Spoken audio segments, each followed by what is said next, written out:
Halo-halo ang nararamdaman ko. Kinakabahan ako, natatakot ako, gusto kong tumakbo pero hawak niya ang kamay ko. Iba't ibang babae, iba't ibang conversations. Secret Files. Secret Files. Your story they never knew existed.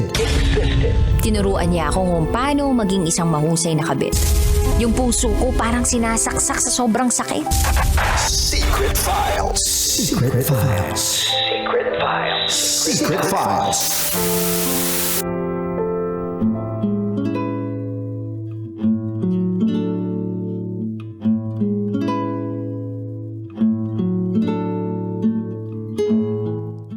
And now, it's time for DJ Rocky's Secret Files.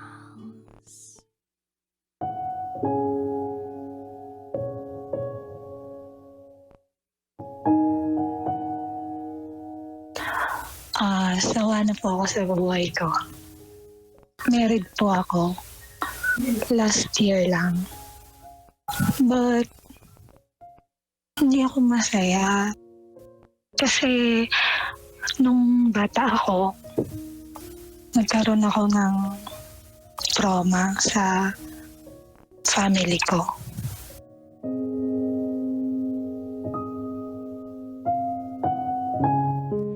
Magandang tanghali, DJ Rocky.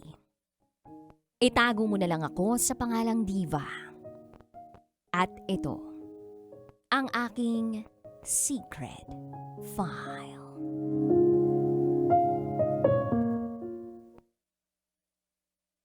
Alalang-alala ko pa. May naging boyfriend ako. Alam niya yung trauma na pinagdaanan ko. Ang mahirap lang sa ugali ng ex ko na yun, may pagka-manipulator siya. Na-manipula niya ako para mapapayag ako na may mangyari sa amin. Kahit na ayoko pa, hindi pa ako handa. Nung time na yun, may pinapaaral pa akong kapatid. Takot na takot ako noon sa mga posibleng mangyari. Baka mabuntis ako, tapos baka hindi ko na mapag-aral yung kapatid ko. Paminsan natatagpuan ko na lang yung sarili ko na lumuluha. At ang sabi ng ex ko na yon, hindi naman daw niya ako pababayaan. At dahil sa pagiging manipulator niya, akala ko, dahil sa napapayag niya na ako sa gusto niyang mangyari, magiging okay kami. Pero nagkamali ako. Dumalas ang pag-aaway namin. Nawalan ako ng focus sa trabaho. Dahil sa emotional distress na dinanas ko sa kanya. Dumating sa punto na kahit sobrang pagod ako sa trabaho kaka-overtime, yayayain at pipilitin niya akong makipag-video call sa kanya. Nang walang saplot. Humaharap ako sa video cam na walang damit.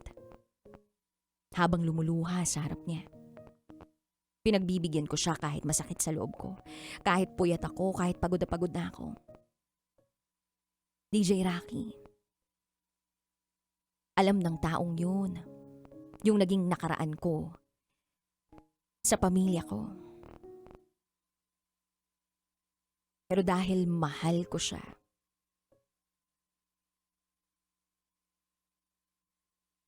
Tinanggap ko. Yung akala kong pagmamahal na ibinibigay niya sa akin. At hindi lang pambababoy ang ginawa niya sa akin. Nilalait niya rin ako. May mga pagkakataong sinasabihan pa na ang landi-landi ko raw. Kung sino-sino na raw ang nakagalaw sa akin. Wala na raw tatanggap sa akin na kahit sinong lalaki. Wala nang tatanggap sa akin. Yun yung sinasabi niya sa tuwing hindi ko siya napagbibigyan. Kaya isang araw, nagising na lang ako. Napuno na ako. Nakipaghiwalay na ako sa kanya. Binlock ko yung ex ko na yun sa lahat ng social media accounts ko.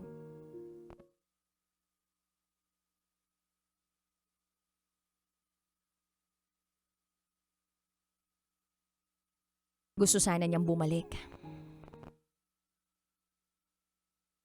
At gusto ko rin sana makipagbalikan. Kaso nalaman ko na may iba na siya.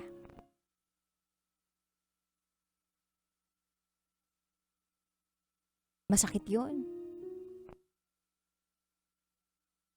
Naisip ko na sayang yung pinagsamahan namin. Pero unti-unti, natanggap ko na may ibang plano si Lord para sa akin.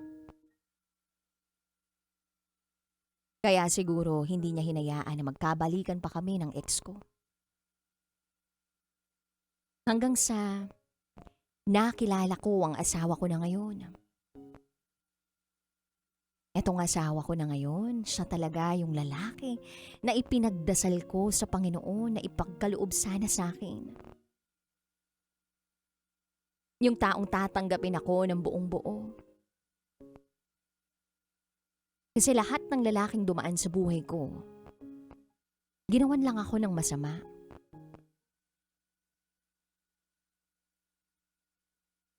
Pero sa asawa ko, nahanap ang tunay na proteksyon na matagal ko nang kinakailangan. Sa kanya ko naramdaman yung pagmamahal na walang kondisyon. Yung walang kwestiyon. Masaya naman ako sa piling ng asawa ko. Yun nga lang, DJ Rocky. May isang bagay akong hirap na hirap ibigay sa kanya. At alam ko na hindi naman niya yun kasalanan.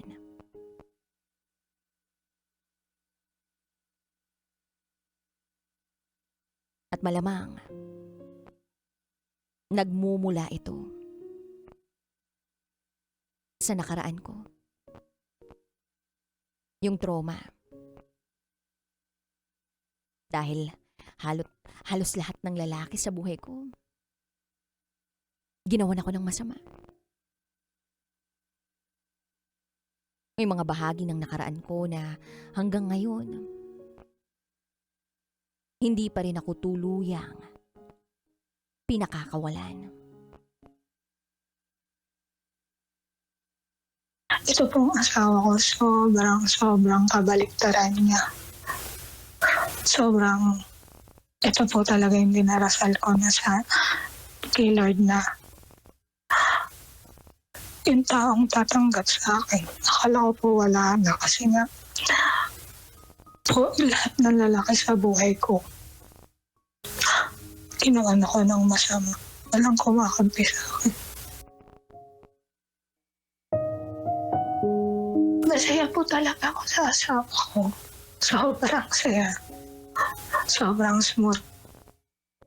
Kahit ilang buwan pa lang po kaming kinakasal. Pero yung feeling ko nagiging hadlang doon. Kasi hindi ko mabigay yung sex. Kasi laging kapag mag-sex kami, laging ganun yung naiisip ko na pleasure lang din yung gusto niya sa akin. Which is sabi niya, hindi naman daw, mahal niya daw ako. Nararamdaman ko yun. Pero bilang ang babae na paulit-ulit na ginawa ng ganun, parang feeling ko, hindi ko siya deserve.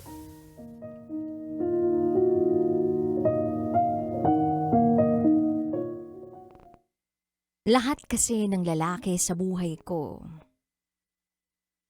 ginawan ako ng masama.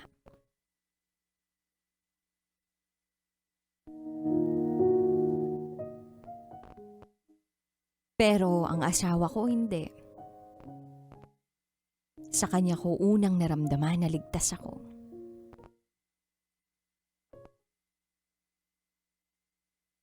Hindi niya ako minamanipulate. At tanggap niya ako kasama ng lahat ng mga pinagdaanan ko. Kaya DJ Rocky, napapaisip ako na bakit sa kanya ako nahihirapang ibigay ang sarili ko ng buo. Mahal na mahal ko ang asawa ko, pero pagdating sa intimacy, may mga pagkakataong parang may humihila sa akin pabalik sa nakaraan ko.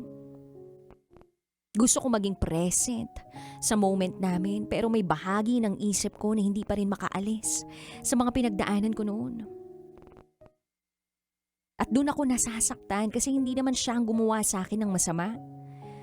Pero siya ang nakakaranas ng epekto ng mga sugat ng ibang tao. Mga sugat na ibang tao ang nag-iwan sa akin.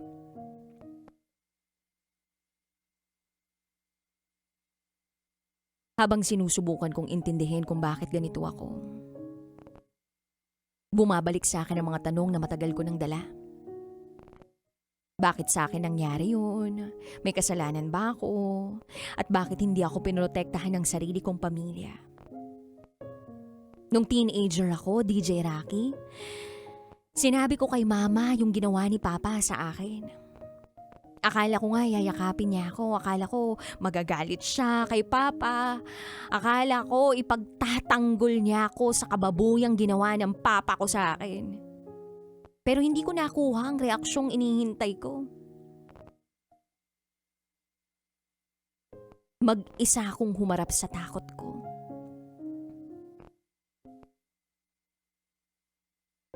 Hindi pa ako pinaniniwalaan ng mama ko. Sa sama ng loob ko naging rebelde ako. Kung san-san ako nakitulog para din makaiwas sa bahay. Pero kahit tumatakas ako, may mga pagkakataon pa rin na may ibang taong lumalampas sa hangganan ko.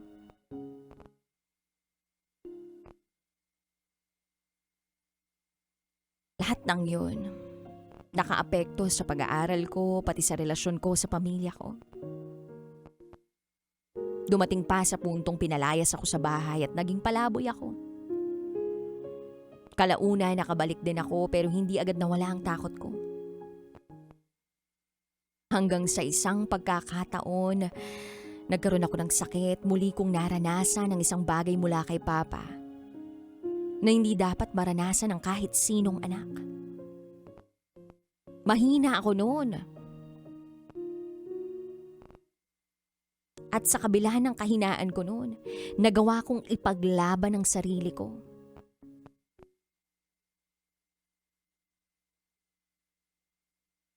At doon ko na-realize na kahit nakaligtas ako sa mga nangyari, hindi ibig sabihin na naiwan ko na rin ang lahat ng yun sa nakaraan ko.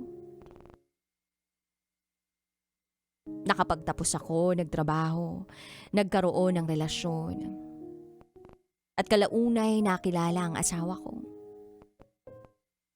Pero kahit lumipas na ang maraming taon, wala na si Papa, dala ko pa rin ang trauma.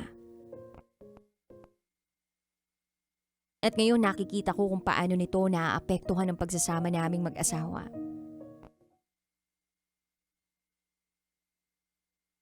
At sa sobrang bigat, may mga pagkakataong naiisip ko na sana matapos na lang ang lahat.